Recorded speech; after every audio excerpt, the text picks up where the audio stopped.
Olá. Mergulhamos hoje numa oportunidade importante no setor público lá em Pernambuco.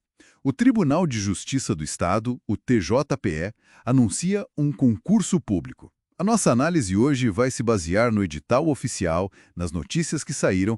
A ideia é ir fundo nos pontos-chave, né? O que estão oferecendo, para quem, como funciona. E um detalhe importante, é para a formação de cadastro de reserva. Então, vamos desembalar isso aí. O ponto de partida é justamente esse cadastro de reserva. Para quais níveis de escolaridade a gente está olhando? Olha, estamos falando de cargos de níveis médio e superior. E essa questão do cadastro reserva ela é crucial, né? Crucial como?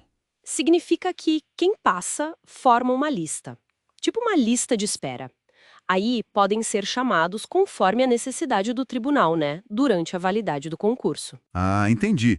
E essa validade é de quanto tempo? Geralmente são 2 anos e pode ser prorrogado uma vez por mais 2 anos. A organização, quem está tocando isso, é o IBFC, o Instituto Brasileiro de Formação e Capacitação. Certo. Mas esse modelo de cadastro reserva, ele às vezes gera uma certa apreensão, não é?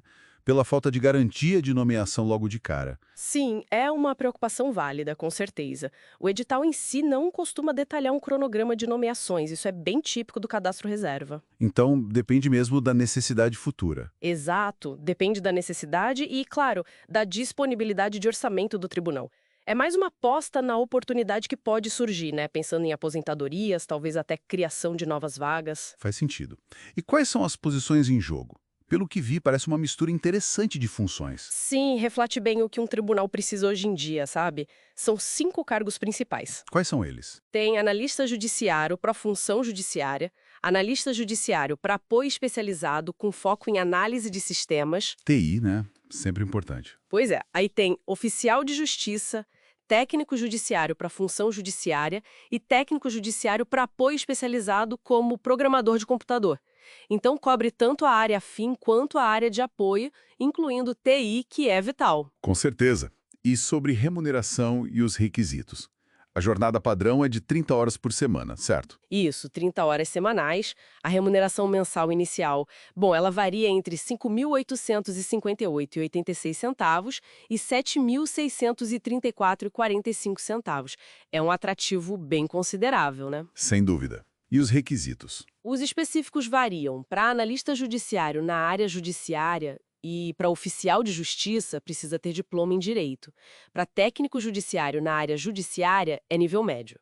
E para TI? Para analista de sistemas e programador, aí precisa de formação específica na área de TI, claro. E aqueles requisitos gerais? Imagino que sejam os padrões de sempre. Exatamente.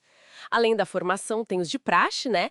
Nacionalidade brasileira ou equiparada, direitos políticos e civis em dia, taquite com as obrigações eleitorais e militares para os homens. Idade mínima de 18 na posse. Isso, e aptidão física e mental que vai ser confirmada por perícia médica depois. O pacote completo. Agora, uma coisa que me chamou bastante atenção é a estrutura regionalizada em polos. Como isso funciona na prática? Parece uma tentativa de, sei lá, gerenciar melhor a distribuição do pessoal pelo Estado. Precisamente, é uma estratégia interessante. O estado foi dividido em 7 polos de concorrência. Eles cobrem desde Recife, a região metropolitana, até o Sertão. E como funciona para quem se inscreve? O candidato escolhe um polo na inscrição, aí ele concorre às vagas que surgirem naquele polo específico e pode ser lotado em qualquer comarca dentro daquela região. A ideia, em teoria, é tentar interiorizar mais o serviço, levar a gente para fora da capital também. Interessante. Mas e aí? Tem alguma regra de permanência mínima nesse polo? Isso pode pesar na decisão de muita gente. Sim, e é um ponto bem importante. O servidor tem que ficar no polo de lotação inicial por, no mínimo, 3 anos. Claro, salvo alguma exceção a critério do próprio TJPE, né? Entendi. E as provas, elas são realizadas em cidades polo específicas, dependendo do polo que o candidato escolheu. Tudo isso molda a estratégia na hora de escolher onde concorrer, sabe? Sim, claro. E conectando isso a outro ponto super relevante, as cotas. Como elas entram nessa história? ainda mais sendo cadastro reserva. Boa pergunta. A reserva de vagas é aplicada sobre as nomeações que de fato acontecerem. O edital prevê 5% para pessoas com deficiência, as PCDs, 20% para pessoas negras e 3% para indígenas. Seguindo a legislação, né? Isso, seguindo a lei estadual e as resoluções do CNJ. A ideia é garantir a representatividade mesmo na formação do cadastro. E tem procedimentos formais para verificar isso, como avaliação por equipe multiprofissional para PCD e o procedimento de heteroidentificação para negros e indígenas. Certo. E, para quem se interessou, como faz para participar? A inscrição é online, direto no portal do IBFC, a banca organizadora. As taxas são de R$ 100 para técnico e R$ 140 para analista e oficial. E tem isenção? Sim, tem possibilidade de pedir isenção da taxa para quem está inscrito no CadÚnico e tem o NIS, o número de identificação social. Ok. E a seleção em si, como ela é estruturada? Quais são as etapas? Folha com conhecimentos gerais e específicos. E a segunda? Uma prova discursiva. Geralmente é uma questão sobre conhecimentos específicos do cargo. O texto tem que ter no mínimo 20 e no máximo 30 linhas. E as duas provas acontecem juntas? No mesmo dia. Sim, no mesmo dia. Mas tem um detalhe.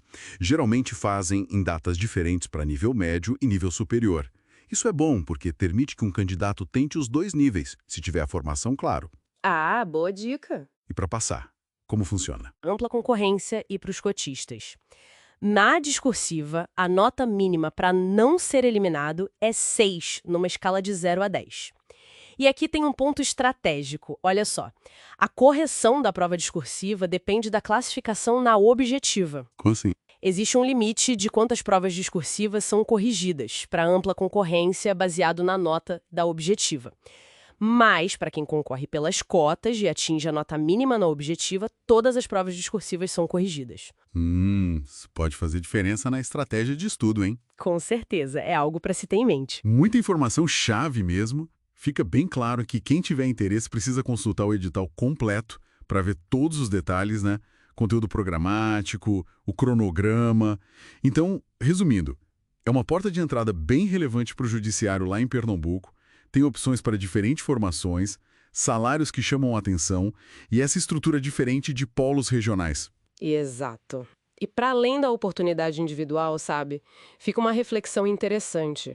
De que forma que a arquitetura desse concurso, com os polos, as cotas, o próprio sistema de cadastro reserva, como que tudo isso conversa com os desafios atuais da gestão pública e do acesso à justiça num estado tão grande e diverso como Pernambuco? Uma boa pergunta para fechar. Pois é. É algo para se pensar sobre a estratégia por trás do edital, né? Vai além da vaga em si.